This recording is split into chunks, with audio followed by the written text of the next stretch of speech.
বাতিজা কাকাতে আবার কামাই গেছি, কাকাতে আবার স্কুলের সভাপতি হয়ে গেছে, সভাপতি। এটার সাথে বাজে কোনো সিদ্ধান্ত হইতে পারে না। একজন স্কুল কমিটির সভাপতি যদি শিক্ষাগত যোগ্যতা না লাগে, তাহলে আগের মতো আবার ওই যে অযোগ্য রাজনীতিবিদেরা আসি স্কুল দখলের একটা প্রতিযোগিতা লাগাবো, একটা কঠিন বিশৃঙ্খলা সৃষ্টি হইব, স্কুল দখলের একটা প্রতিযোগিতা আবার শুরু হইব রাজনীতিবিদদের মধ্যে। অযোগ্য রাজনীতিবিদ তো আমাদের দেশে বেশি, এটা আপনারা সবাই জানেন। এ কারণে এটা খুবই বাজে সিদ্ধান্ত হয়েছে। এই ডিসিশন দরকার আছে জাপানে, শ্রীলঙ্কাতে। হিয়ানে মানুষ ব্যাগ শিক্ষিত মনে করো, অন দেশে বাবুরে আনি অশিক্ষিত, অন বুঝে না আর পাওয়ার আছে একখানা সাইলে পথাই যাই টিম এসে কামে বুঝে না, ভেতা করে মা কিছু খামু বুঝো না।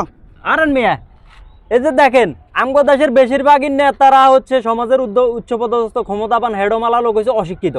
তো এরা যদি স্কুল ম্যানেজিং কমিটি লয়ে সবাই মারামারি লাগে, তো এই শিক্ষা প্রতিষ্ঠানগুলো কি দখল হয়ে যেত না? আবার আগের মতো শৃঙ্খল বিশৃঙ্খল শুরু হয়ে যেত না? এটা থেকে তো আমাদের বেরিয়ে আসছিলাম, এখন আবার কেন মাথাতে এটা ঢুকলো আমি বুঝি না। এটা সমাধান চাই শীঘ্রই, এটা এই দাবির প্রত্যাখ্যান করতে হবে।